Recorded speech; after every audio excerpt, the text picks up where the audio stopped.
Hey, how you doing, huh? I need somebody, anybody, to holla at your boy. It's the Ant-Man, and we bouts to wake up, get up, and amp up. Red Team, go! BC's got a coffee, BC's got 30 to 40 minutes, and BC wants to talk some pro wrestling. So if there's anybody in the tube world that's ready for some amplification, let's talk about it. Plenty of news topics in the pro wrestling world that I'd like to get to, like speculation on Ronda Rousey's WWE return. Oh, we're gonna talk about it. Miro just signed with AEW, but he's already talking about wrestling for another promotion. Oh, we're gonna talk about it. SmackDown's preview for tonight. A Samoan street fight and Sasha Banks returns already from being written off TV just 2 weeks ago. Oh, you bet your ass we're gonna talk about it.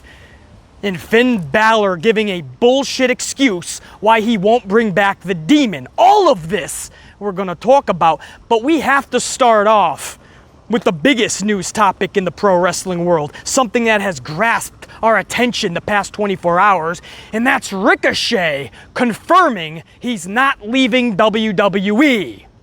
Woo! Where's the streamers, the confetti, the fucking balloons? Who cares if Ricochet is not leaving WWE? The dude is so far into obscurity, does it fucking matter? And it's not just Trevor's fault. You can blame the old man in Stamford, Connecticut for his lack of giving a shit about Ricochet. But if we're being fair, when Ricochet did have those chances, as few and far in between as they were, the dude dropped the ball. When he gets on the mic, Trevor puts me to sleep faster than any NyQuil bottle possibly can. As if Raw doesn't put us all to sleep fast enough, Ricochet helps the process faster. That's the truth. The guy in the ring is immaculate talent. More than just a specialty gymnast. But he doesn't check off all the other boxes. In a small pond like NXT, it worked. In WWE, you better be able to tell a story and captivate people with just your words. A promo can be just as important and needs to be just as important as your in-ring prowess. Don't even try to sell me that Ricochet is captivating you outside of his skill set in the ring. So when he gets the chance, he drops the fucking ball, and he's so far into obscurity right now that I don't even know if given another chance, 5 more chances, can Ricochet dig himself out of the hole. Sure, he can put on some good matches. I can see great matches at the local bingo hall. Can he captivate us in other ways? Tell stories with his words. Captivate us with his promos. And all of a sudden, this dude goes on social media and he tells the world, I don't know where these rumors are started from, but journalists need to fact check themselves before they write this stuff, because I never told anybody that I was leaving WWE. Bro, I'm gonna be honest, I never even heard these rumors. I probably A, didn't give a shit, and B, I just didn't come across them. I mean, is this a case of Ricochet just trying to make himself relevant? Started his own fucking rumor, and it's come full circle to the point where he needs to address his own fucking words. Who knows? But I haven't heard anybody in the pro wrestling community wonder, care, or worry that Ricochet was leaving WWE. So obviously I wanted to start out with a little bit of fun. Obviously, that story has not captivated anybody's attention. I'm pretty sure most people just scrolled right past that headline because nobody cares. Vincent Kennedy McMahon has helped ruin Ricochet, and on the same token, Trevor Mann helped ruin Ricochet. It's just the truth, guys. Moving on, Mickie James, man. Mickie James is still speaking out and not holding anything back over what happened last Monday. A lot of people were like, oh, she really got injured, man. Nope, she's doubling, tripling down, and she's saying, no, was not injured at all. She's like, the ref has a job to do to protect us. He jumped the gun, basically, and he just made a wrong decision. And it was a heartbreaker for her. Guys, I want to just say this was a mistake and the ref was just doing his job in protecting the superstars, but this particular referee has a track record that is not in the good column, and B, Vincent Kennedy McMahon has a track record that is in the ugly column. You can't trust McMahon. He's petty and he does weird, mind-boggling bullshit things time after time. He doesn't care who he ruins in the process. He doesn't care how much it affects and hurts other people. Vince McMahon does crazy shit like that all the time. I would not put it past him. This is not just a conspiracy theory. This is how I truly feel. I would not put it past McMahon telling that referee to ring that bell. Maybe McMahon was just not happy with James's performance. We know, obviously, with her husband, Nick Aldis, and what he said about Vince, Bruce Pritchard, and Raw being in the tank, the toilet, ratings-wise. So Mickie James' husband, man, really laid into WWE. And I still believe she's being punished. Nobody is going to make me think otherwise. And every time I hear Mickie James speak about this past Monday's situation with Asuka, I can't help but think even more. She keeps saying she was shocked. She didn't know what was happening. She thought she was pinning Asuka. She looks up and the referee doesn't even ask her anything, doesn't even ask or check on her. He just assumes she can't compete anymore, and the bell is already rang. This sounds to me like a premeditated finish to the match. Premeditated, and the only one that didn't know, the only two people, was Asuka and Mickie James. I think Vince McMahon and that referee knew exactly what was going down. That's how I feel about it. You can call it a conspiracy theory all you want. That's a straight up BC, what I know about Vince McMahon, the track record on that referee, how that company operates, how petty they truly are. The one thing I can agree with Cryback, they're a petty company, there's no doubt. And they will seek revenge at every corner, and they will try to make a fool out of you, and they don't care how they do it. We saw what they did to Bret the Hitman Hart, somebody who gave them so many years of service at the highest level, protected the fellow superstars that he was in the ring with, protected the image, and just everything that WWE stood for, man. Bret Hart was that guy that you would want at the top to represent your company to the highest degree and at the highest level. And then when he's leaving, no matter how you feel about the situation, should Bret have handed over the championship the way McMahon wanted or not, the fact that you would screw him in his country the way that Vince did, that showed you right there the type of dude Vince is.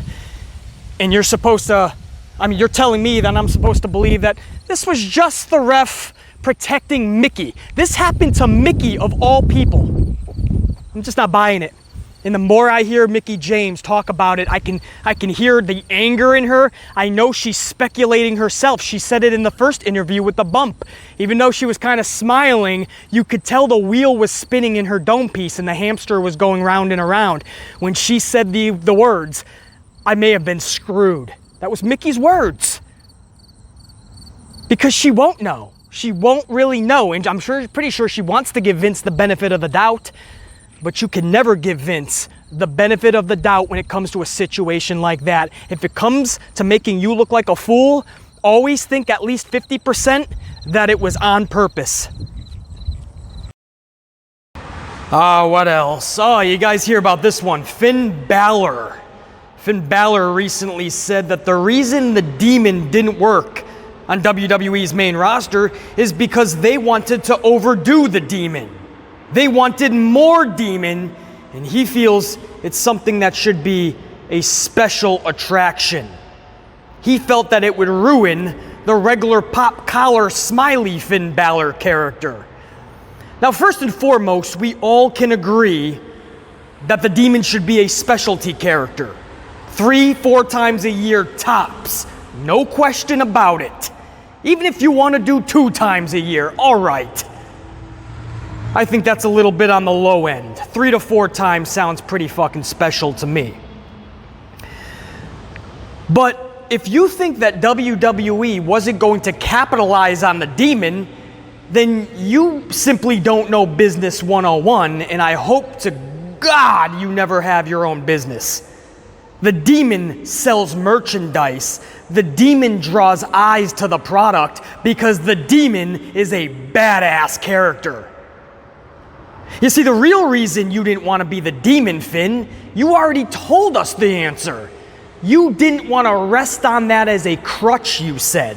You wanted pop-collar smiley Finn Balor to be the main attraction. The problem with that, Finn, is you have to bust your ass just to get above bland status. And you've done that. And we respect you. And you're a world-class athlete, not just pro wrestler. But superstar, large life, that's what you could have been. That's where you were headed with the Demon character when you won that Universal Championship at SummerSlam with Rollins, and you hoisted that championship up. Tragically, 24 hours later, you were giving that up due to injury. But when you won that championship as that Demon, man, you were becoming larger than life. Now, if anybody was to tell me that Finn Balor would be in the same breath as larger-than-life characters, I'd say you done bumped your head too many times as a kid growing up. But that's where he was on the verge to. Larger-than-life status. That's what the Demon is. I'm not saying he'd be in the category of The Undertaker, but the character stood on its own.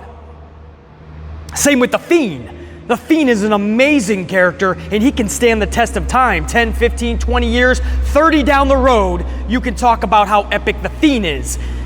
Booking-wise, obviously, they have tried to tarnish The Fiend every which way possible, but the character can still stand the test of time because it's so epic.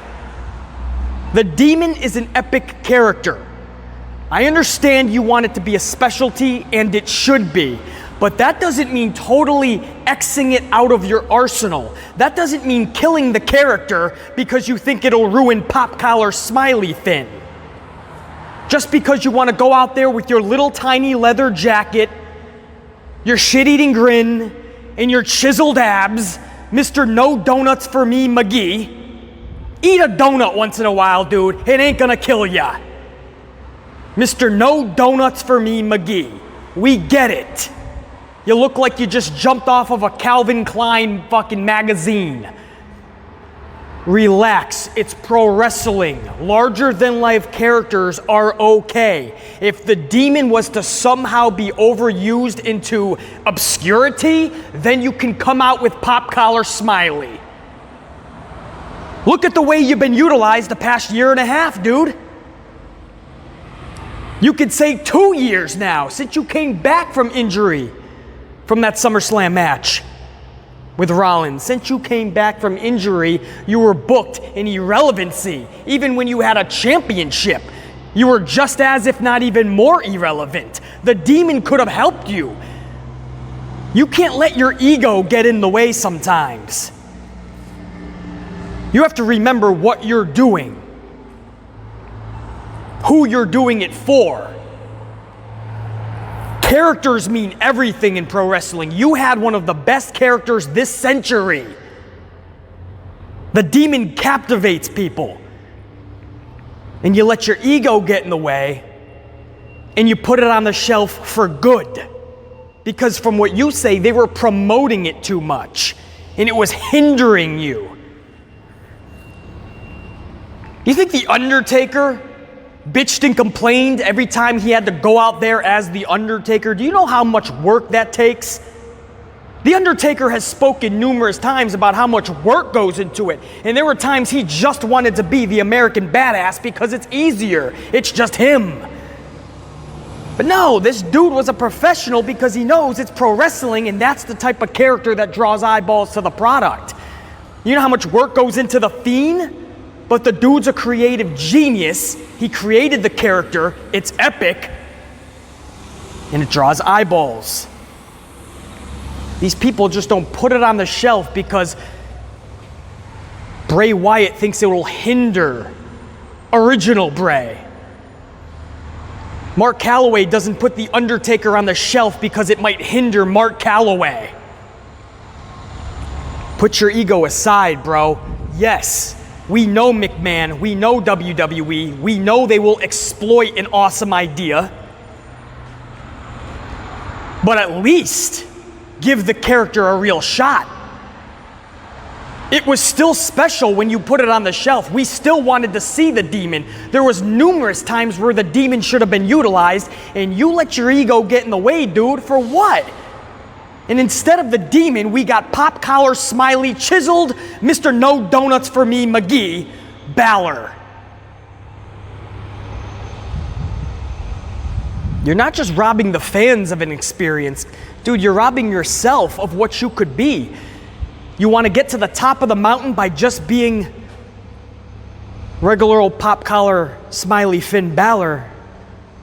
For what, bro? What's the reasoning? The demon, the past 2 years, could have had epic contests, could have created epic moments. But you wanted to prove that you can get to the top without that as a crutch. It's pro wrestling. Characters are what make pro wrestling special. Get over yourself, bro. We love you, dog, but you gotta get over yourself. You are the only obstacle making the demon something special. It ain't Vince McMahon, it's you, Finn. You are the only thing in the way of the demon becoming epic again. Bring him back 2 to 3 times a year if you need to, that's fine. Specialty act, I get it. 1 time a year will take. 1 time. But it is a shame that the demon is no more. It is a shame that we no longer see the demon when that had so much fucking potential. Yes, McMahon will run things into the ground if it is good. The characters that are the most badass, the characters that astound us the most and capture our attention the most, those are the characters that stand the test of time. No matter what Vince does to them, they will stand the test of time. But you got to give yourself a chance, man. You just got to give that demon another chance.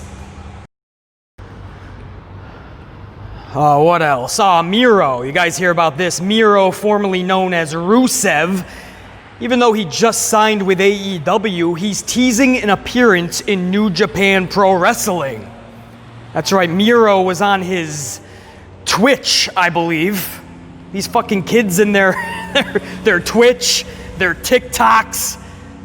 I'll give you a Twitch right upside your dome piece. Oh my goodness, these kids these days, they got 100 different apps, 25 platforms. Nothing is ever good enough. It's always on to the fucking next. Anyway, Miro is on a Twitch, I believe is what it's called, and he said that even though he's brand new to AEW and just signed a contract, he's free to go to any other country to compete. Maybe he'll go to a country where the sun rises or some shit. Maybe I butchered that because doesn't the sun rise in every country? Anyway, I never understand Miro anyway, but the fact that he's teasing, obviously, New Japan Pro Wrestling, there's a chance. I think he'd be badass there, to be honest with you. And let's be honest, maybe Naito or Ishimori will take a best man for their wedding. Or maybe they know somebody who needs a best man. But either way, Miro could absolutely show up to Japan and find a wedding ceremony to be a part of, right? Because that's what Rusev / Miro is good for. Wedding segments. Vince uses him in wedding segments. Tony Khan uses him in wedding segments. Oh man, I tell you this, guys, and again, this will upset the butthurt AEW dick riders out there, but it's amazing to me that they had that debut for Miro. Absolutely lackluster to the highest degree. Somebody who should be a beast shows up as Kip Sabian's best man in golf pants and Dennis the Menace hair. This is his debut, mind you. He's Kip Sabian's best man. And you have Will Hobbs looking like a fucking beast, rubbing shoulders with Mox, the AEW champion. Will Hobbs had a more impactful segment than Miro's debut. Will Hobbs! They put Will Hobbs in that segment, and they told Miro he's gonna show up to be Kip Sabian's best man at his wedding. And the dick riders of AEW are like, I love this. See, this is how he should have been utilized in WWE. Oh man, I tell you, for the dick riders, AEW can do no wrong. No wrong at all, man. If that was over in WWE, they'd be shitting on it just like Rusev's wedding segments with Bob Lashley and Lana. But here he is in the middle of the ring as Kip Sabian's best man, and the dick riders are like, this is great! This is how Rusev should have been booked! This is an epic Miro! BC, give it time, man. This is gonna lead to something awesome. Oh yeah. Maybe he turns on Kip Sabian. What a feud that's gonna be. Miro showed up to AEW to feud with Kip Sabian. Wonder if he's gonna wrestle in his fucking golf pants. I gotta be honest, we love Miro, and I have a lot of fun with Miro, especially with the new hairdo. We kid cause we care, right? We love Miro, we really do. He's a cool dude. But if you watch this guy in the last 6 to 9 months especially, but if you kind of read where he was at the last year and a half with WWE, you know he's checked out of pro wrestling.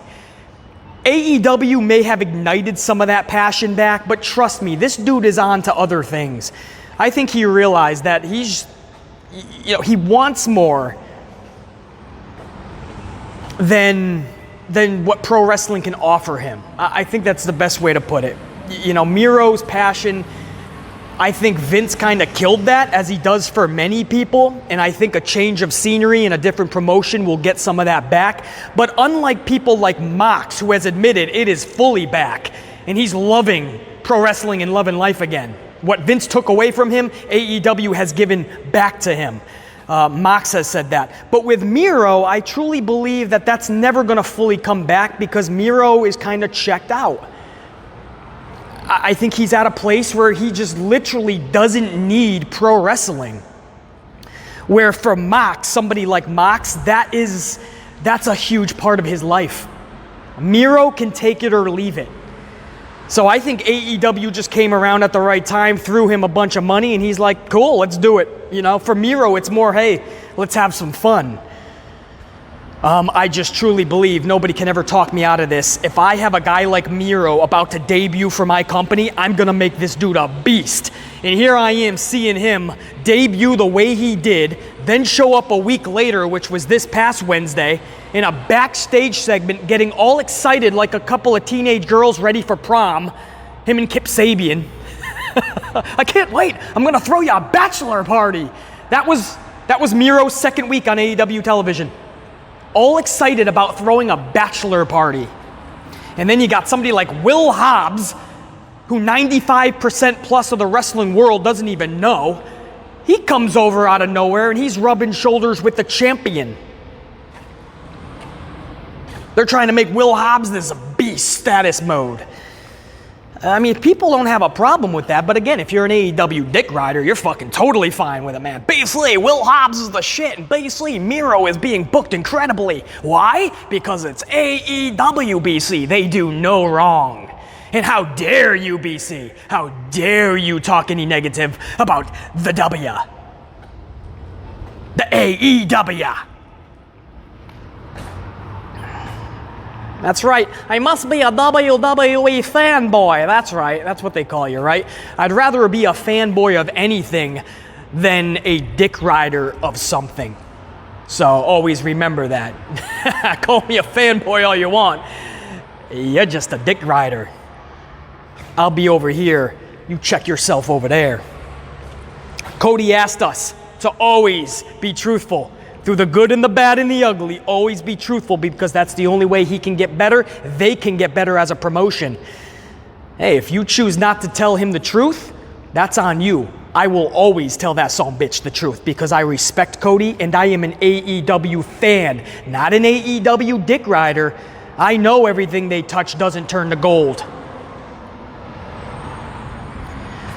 What else? Now that I'm pissing people off left and right, I love it, man. I was naturally born to piss people off. That's why I always say I'm the bad guy, the boogeyman. Literally born to piss people off, and I just get off on it too. I love it, you know what I mean? Something about it, man. When you can tell the truth to the point where the truth actually hurts, man, there's nothing like that. And people get all salty and they start to cry, and you need to grab the tear bucket. You guys remember the tear bucket? And you pass it around and you let everybody drop their salty tears into that sumbitch.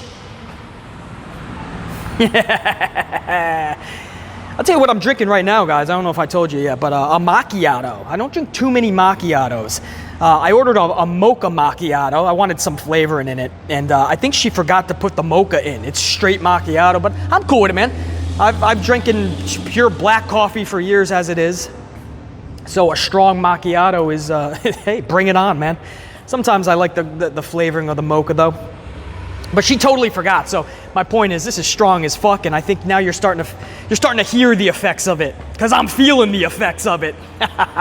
What else, guys? Ronda Rousey. We talk about Miro teasing New Japan Pro Wrestling. Ronda Rousey is teasing a return to WWE. She tweeted over to Natty. I guess WWE had posted a photo of her and Natty in the ring together, and Ronda was like, still one of my favorite moments in WWE. Can't wait for the rematch, and she tagged Natty in it.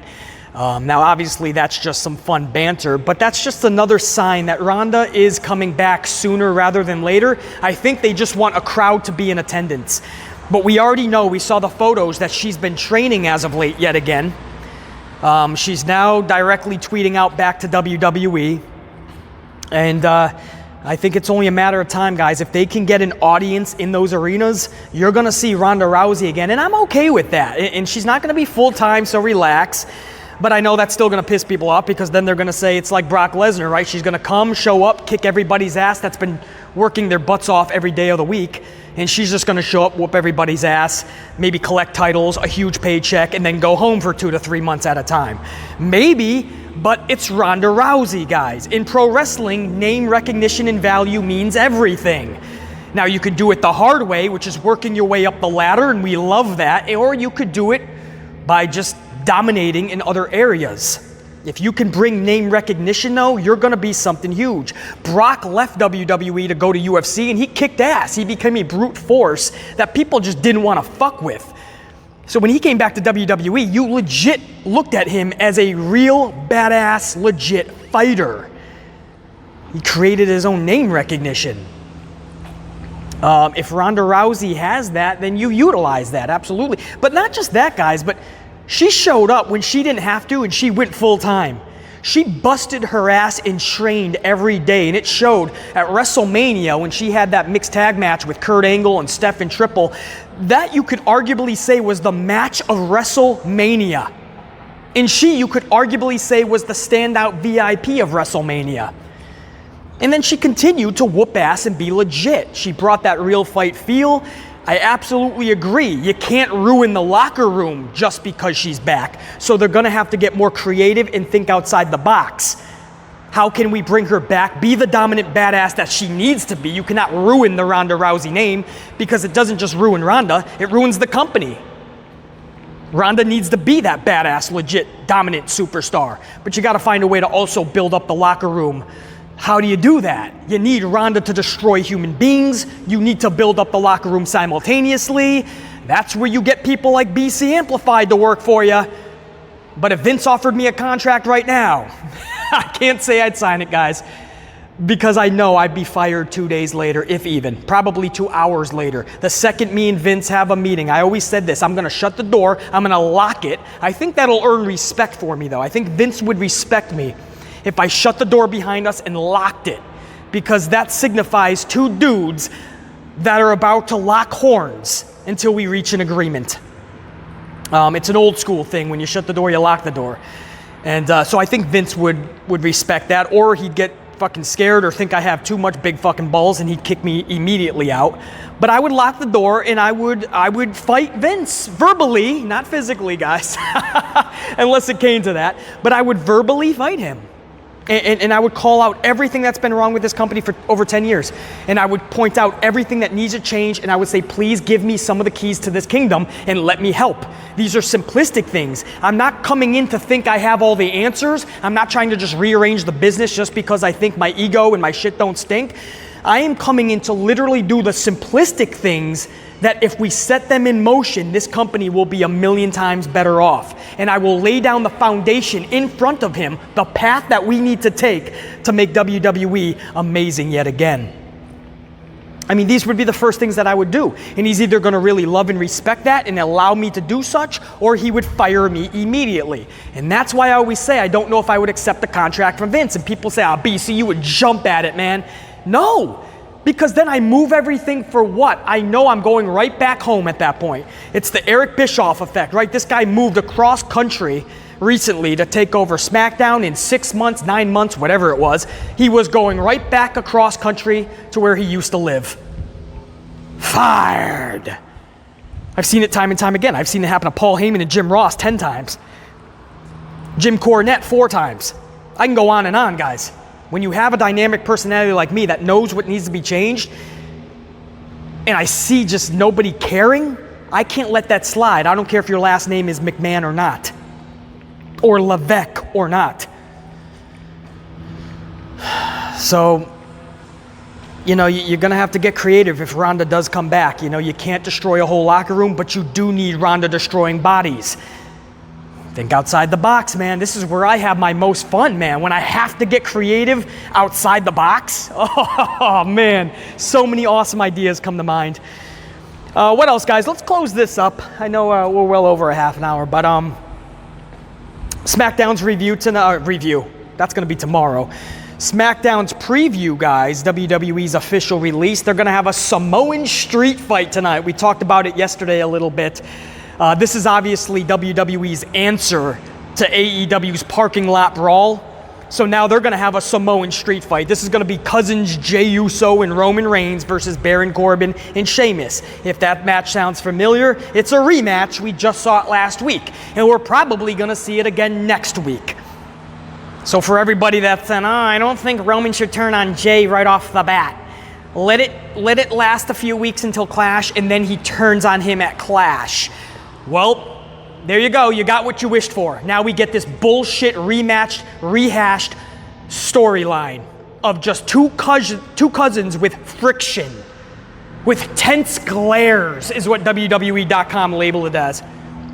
After last week's victory, the cousins had tense glares at one another. There was friction. And you've got these fucking bozos in the community going, see, this is a good storyline. These cousins have friction, BC.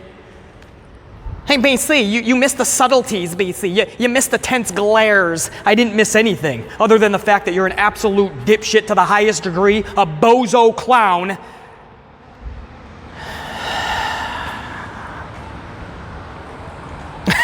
I'm sorry. BC's being mean again.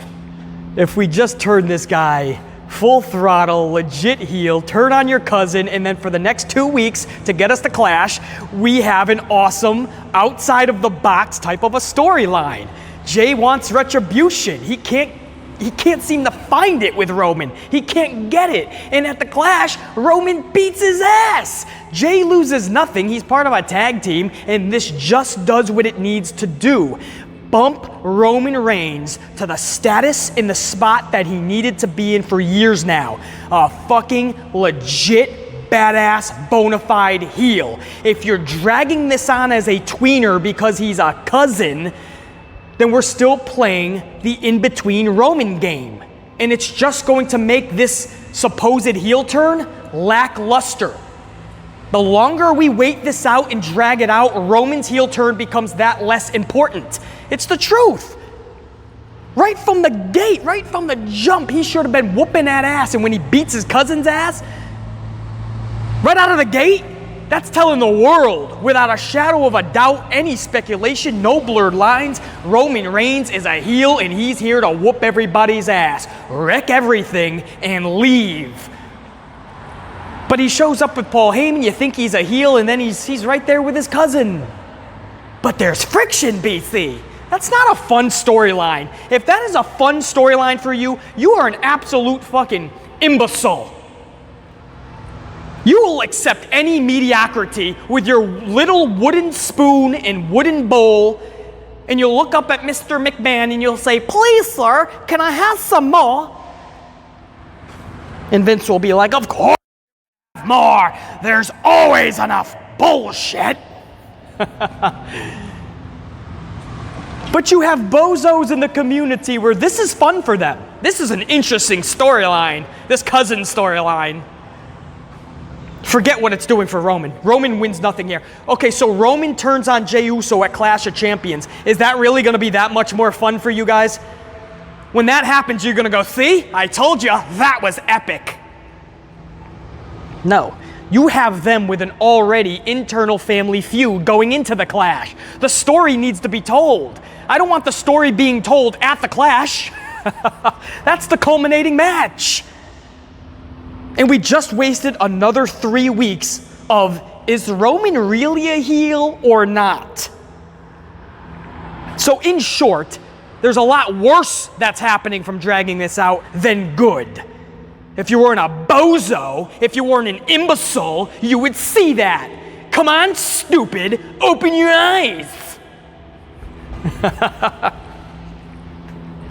All right, I'm being a big meanie now, man. What else is on SmackDown? Samoan street fight. It's good shit. Also, we're going to have Sasha Banks return. You guys know how I feel about that. That's absolutely ridiculous to have her come back this soon after such an awesome sell job when she was written off TV by Bayley a couple weeks ago. But they saw the rating that did. It was so high, the best segment since before WrestleMania. So they brought Sasha back. They're like, we need her back now. We need any rating we can get. That's over 2 points. So here comes Sasha to save the day yet again. And in the process, it's going to ruin her and Bayley's storyline. It's going to ruin anything momentum-wise for the company. And for the fans, we lose too. We could have had something awesome here where Sasha goes up to the Royal Rumble, wins that son of a bitch as a surprise entrant, and she takes the title from Bayley. And I'm hearing people go, Bayley, I don't want Bayley to hold the title all the way to WrestleMania. That's boring. She's already beaten everybody. Get creative and get new people then. What do you want me to say? Don't rest on mediocrity. Don't do that shit. I hate comments like that. Bayley, I think it's too long, man. Bayley shouldn't be champion that long, Bayley. She's ran through everybody. Give a fuck. Get creative and get people. What do you want me to tell you? Back in the day, you would never last. There was champions for years. Hulk Hogan, Bruno Sammartino, Buddy Rogers. You talk about when they held championships, it was for years, not months. And Bayley holding the title for more than a year fucking gets your butt hurt. I don't know, guys. I easily see Bayley and Sasha, man. Oh, the story, man. The story. Because Sasha was written off TV for the rest of 2020. And let's be honest, it's only a few more months and it's 2020. Fucking sucks. There's no crowd in attendance anyway. Do you really want the payoff to be in front of nobody? It sucks that we wouldn't see Sasha for a few months. Absolutely. But I mean, I'm willing to sacrifice that in the name of storytelling, her getting a Royal Rumble victory, and then obviously a WrestleMania victory for the championship. I mean, these are things I've been waiting for since Sasha got to the main roster. So yeah, I'm willing to sacrifice a few months in 2020, which is meaningless anyway, for pro wrestling anyway, but much of the world. And Bayley holding the title for that long. I mean, could you imagine the moment when it happens? Bayley holding the title for that fucking long, and she loses it in the way Sasha, man, I goosebumps. Goosebumps. I don't know how anybody would be, I don't want Bayley to hold it that long. My attention span is that of a fucking sloth. Oh, fucking A, man. Wait, wouldn't a sloth be Wouldn't it be the opposite? What's a fast animal? A fucking cheetah? My attention span is that of a fucking cheetah because it goes so fast. On to the next. Yeah, so a sloth would be a good thing. So there you go. I gave you a compliment trying to be mean. There you go. A BC botch. What else? Sasha Banks. Tonight returns Samoan Street fight. What is it? Nikki Cross is going to be a guest on A Moment of Bliss. Hopefully we see some more Fiendisms, right? Hopefully we see Alexa Bliss kind of allude to a connection with the Fiend, man. I'm down. We'll see what that holds. And then AJ Styles will take on Sami Zayn. I like this, but I know where this is going to end. A triple threat match for the championship at Clash, probably. Jeff Hardy versus Sami Zayn versus AJ Styles. And you might say, BC, that sounds like a good triple threat. I would enjoy it if I didn't see a triple threat all of the time, or a fatal 4-way, or 5-way, fatal 97-way. I see so many schmaz matches, guys. I see just as many schmaz matches as I see fruit roll-up finishes. I mean, does this company not have one iota of creativity in them? I'm just asking for a friend. So you take a good triple threat match and it's diluted. It's absolutely diluted, and it loses significance because I've seen so many of them. So now I'm just hearing in my dome piece, all I'm hearing is, oh, another schmaz match. But I would not doubt that Jeff Hardy, AJ Styles, and Sami Zayn will be in a triple threat for the title at Clash of Champions. Because that's what this company does. They throw a bunch of dudes in the middle of the ring because they just can't make up their own mind. They don't want to use creativity. They don't want to care about things. So it's much easier to throw everybody in the middle of the ring. That was my problem with NXT this week when they announced that NXT TakeOver is returning in just 2 weeks, October 4th, Sunday night. But wait, you have nobody lined up for the championships. Don't worry, we're going to put together schmaz matches, they said, next Wednesday. Or should I say this upcoming Wednesday, we're going to have an elimination gauntlet match to find the #1 contender for Finn Balor's NXT Championship. And for the women, they're going to have a battle royal to find out who's taking on Io Shirai at TakeOver. It's one gimmick schmaz match after another gimmick schmaz match.